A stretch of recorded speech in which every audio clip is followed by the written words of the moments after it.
What do you think?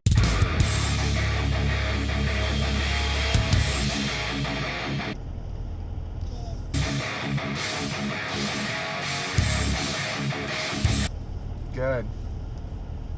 Hey, what's going on, everybody? Good morning. It's Saturday, October 28th, 2017, and I'm headed over to do a wedding with Luke today. And this is out in the direction of my house, kind of sunny, a little overcasty. And this direction over towards Luke's house is rainy and dark. And I'm kind of like right in the middle right now. I don't even know what the weather report's supposed to be for today, let alone if it's even remotely accurate, because it's Chicagoland. Everything's crazy. It might be snowing, it might be raining, it might be sunny and warm. So, I haven't mentioned it before, just in case, like, my mom came across this camera or anything, some way, somehow. But today, we're having a big surprise birthday party for my mom. I was ultimately, or supposed to, attend, and I dropped the ball. I looked at my calendar, and it looked like there was nothing for this date, because my buddy Luke entered the calendar entry. I normally block off like a big window, so when I'm scrolling through the weekends, I could say like, oh, there's like 8 hours or 10 hours blocked off that day. I'm booked solid that day. He just put like I think he entered it in as an all-day event or something. And when you do that, it just puts a little tile on the very top of your calendar, and you can't, it doesn't look like the rest of your day is open, I guess you could say. So when I told my sister about this weekend, I'm like, yeah, I'm completely free, and tomorrow I'm free, not today. So I was really pissed about that, because not only do I have Grant, it would have been awesome. The whole family's coming into town, family from California, old friends of the neighborhood, growing up, all that shit. And I'm gonna miss it for work. Thought I was done with this work bullshit on major stuff like this, but it was my fault. So my sister's gonna take Grant in the morning, probably about 9, and take him. She said to take him to go get a pumpkin or something. That frees up my parents of not having Grant. My dad told my mom that he had some sort of luncheon or something with some old people from his work. They do this like once every couple months or something. So that's going to be their cue to go to the restaurant or whatever.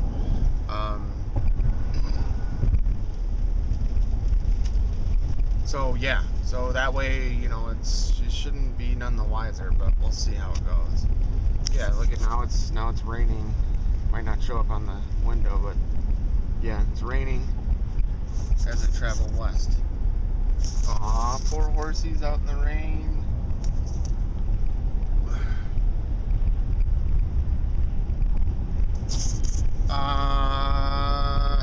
So today's I want to say 0.91% BitConnect. Tomorrow's 0.97. So that would mean I'm gonna make I think somewhere around like 180, 190 bucks. 180 today, 190 tomorrow. That's nice. That's nice. I was just telling Nico yesterday, I'm like, dude, I wish I didn't have to cash out this money to pay my bills.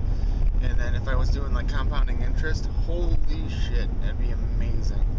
But it is what it is. Next year, I'm going to hit this even harder than this year. This year, I mean, I've done everything and anything. I was just talking with another coworker with Nico yesterday at lunch. And we were talking about how I was able to do my 10K loan and stuff, and how nuts that was. Like, I borrowed 4K worth of Bitcoin from Nico, and then I charged 1 or 2K, and then I rolled, had another 5K in other crypto laying around, and then I used some cash that I had laying around from jobs and side jobs and gigs and stuff, and but then I was able to pay Nico back within like 6 or 7 days, $4,000. So all that's just a distant memory, but I'm pretty sure I went over all that in my vlog back then, and that talk about stressful time, man. Jeez, that was stressful. But got everything, got him paid back and all that. So now all I owe is my credit cards, and I've already paid down $4K on my credit card. So I got, oh geez, I don't know, probably 12 or so thousand left on my credit cards, and I'm gonna use my earnings to pay that off. You know, I got a lot of money and a lot of stuff going on and around here. You know, like I said, I mentioned yesterday, I bought in 5 people in the last week or week and a half. I bought 5 people into BitConnect. That's $500. That could have gone towards bills or whatever. I believe in, you know, good karma and that type of stuff. So I'm helping other people learn, helping other people get into it, and then I feel like, you know, one day or eventually that money will come back. And that's what I'm noticing. Like, the more I don't want to say the more I spend, but the more like I put out for good things, the more it comes back in. As weird as that sounds, and it's just phenomenal. It really is. I mean, that's the way law of attraction type stuff works. You put out good vibes, you get good vibes back, all that kind of stuff. But I'm just, it still just seems too good to be true. I mean, it's every day I'm logging in, I'm like, wow, you know, I gave away $500 in the last week or so, and I have over $1,000 still in BitConnect, in like payouts and referrals and commissions and stuff. So I'm like, I still have, you know, some funds and some money and stuff. So I keep talking about it. Next month is the Bitcoin hard fork.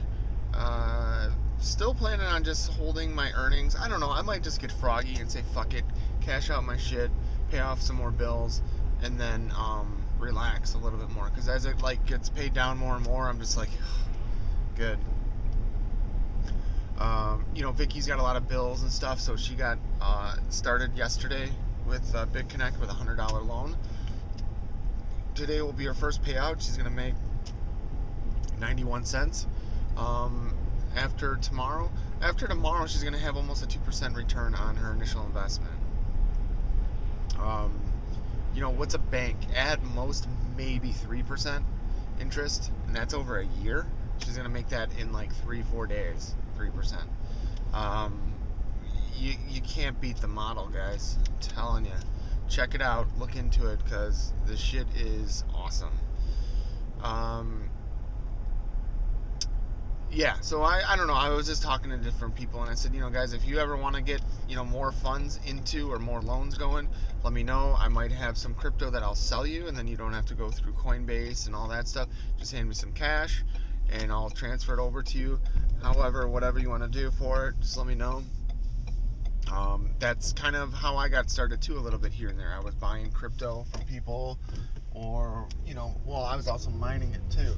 But doing whatever I needed to, whatever I could, and just making it happen. And that's what it's about. And then education. So that way, you know, a year or two from now, when everyone's like, oh my God, look at all this crypto stuff, it's booming. You know, all these people that I brought into the community, they can be like, wow, I was in at the, you know, when it was only $6,000 for Bitcoin or whatever. So we'll see. Like I said, it's just one of those things where, you know, I'm expecting to get a lot more questions, a lot more stuff like that from the people that I got in there. And it's all about education. It's all about kind of spreading the knowledge. And it's an investment. I mean, I keep telling these fuckers, guys, this is an investment. Nothing's guaranteed. What they say is that you're supposed to, you know, get your original money back, no problem, you know, after the term of the loan. But I said, nothing's guaranteed. It is an investment. Anyone that's been alive long enough has lost a fuck ton of money in various investments over the years. So this is like no different. So if it works, great. If it doesn't work, okay, it was fun. It was something to do. So that's why I'm buying people in, so they can learn about it and then make their own wise decisions. You know, they might come into $100 or $1,000 later on and say like, man, what should I do with this money? Well, if you invest it, you'll get it back, but then you'll make money on top of it safely and easily, versus parking it in a bank. And you park it in a bank, I don't know about you guys, but like BitConnect almost is like a CD where it like locks up your funds, right? But if I have money parked in a fucking bank, guess what, you know, I'm going to be spending? or you know, like, oh look it, I got this money in case of an emergency or whatever. You know, if it's locked up, then it's gone. It doesn't exist. That's why 401ks work and are so popular, because you can't touch that fucking money. So for all the irresponsible people or people that are barely scraping by, that's huge. It's huge. You need that. So BitConnect is kind of like a crypto 401k almost. I can't stress it enough. I mean, imagine if you had a crypto system or program that your money was locked up just like a 401k. Imagine that, what that shit would be worth. You know, you're pouring in money now. In 30, 40 years, what is that shit going to be worth? So I'm going to treat BitConnect kind of like that, where I'm going to try to keep at least what I already have in there. And if I need money, I'll spend the earnings, whatever, the interest, all that shit. But if not otherwise, fuck it, dude. Like, I was calling it my crypto savings plan. I think I just realized that it's more like a crypto retirement plan. Yeah, it's that powerful. It's that powerful. So I mean it. So I think sometime in the next week or two, I'm gonna order those USB thumb drives that I'm gonna give to my nieces and nephews. Over the next month or so or whatever, I'm going to buy Bitcoin cheap, hold it until December to give them. I just need to remember to do this shit.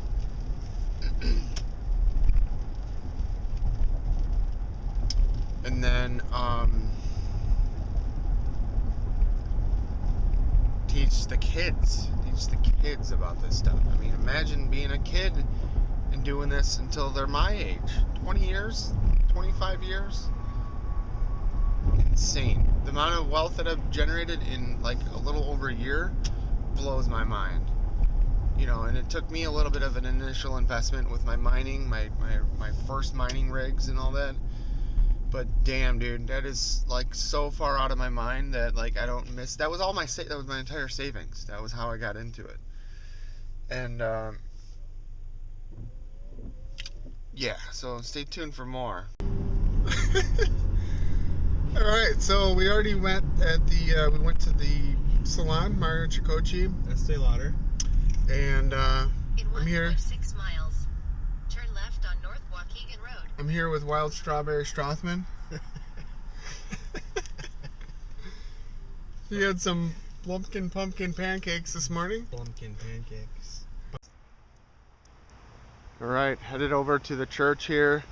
Beautiful venue, really nice. It's just starting to kind of snow, rain a little bit, and we are now in a time crunch. It's 11:40. First look with the guys, not the groom, is at noon. So we got about 5-10 minutes to photograph. All right, we're just trying to see if this is real life here. Look at where we're at here. I don't even know what's going on here. I didn't even know this is this close to us. So, you guys doing good? Everyone good? All right, here we are. Oh, and bury me again. Bury me in the sand. Well, I have an awesome picture of me buried to my neck. Oh. And he's laying next to me. And I have just a mustache. I was wondering why you guys are going that way. All right, we got everybody here. We're here for a beach party. It's 80 degrees. See if the parents just want a quick portrait with them on the beach. Test shot. Test shot. Mamacita. Bro, they're freezing. I know, I'm trying. I'm trying to dial in here. There we go. All right, here we go. We're good. Go ahead. All right, here. 1, 2, 3. One more. 1, 2, 3. All right, now just single parents. Group by.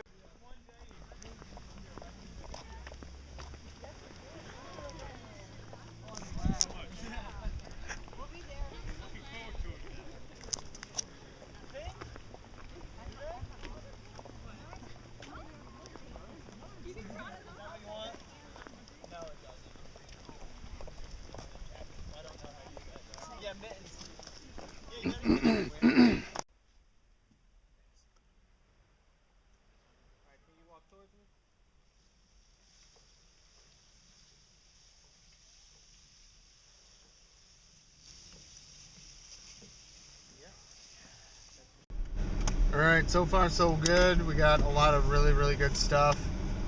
We are now headed to the venue, the reception hall. That's them in front of us. We got a deer to our right. They're driving in a 1992 Bentley. Nice. It is cold, 42 degrees and windy.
Surprise! Happy birthday!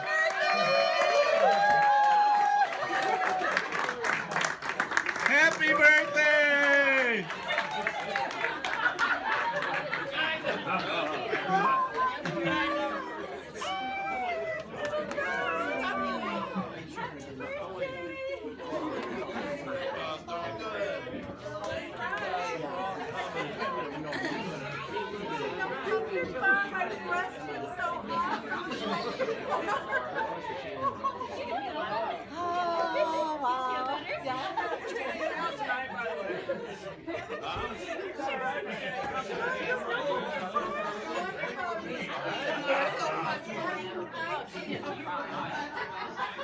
What'd you say?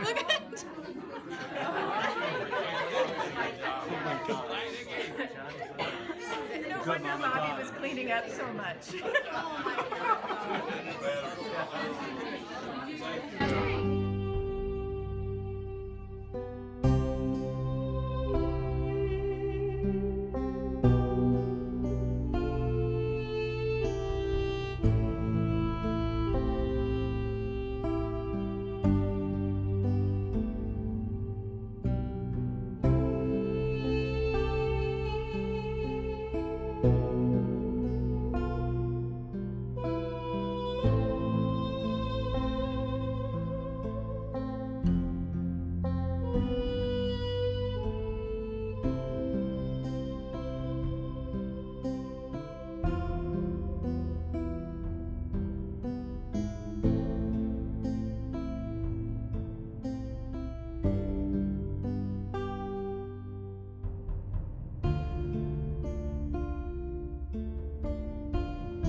All right, one more time. You guys are fast.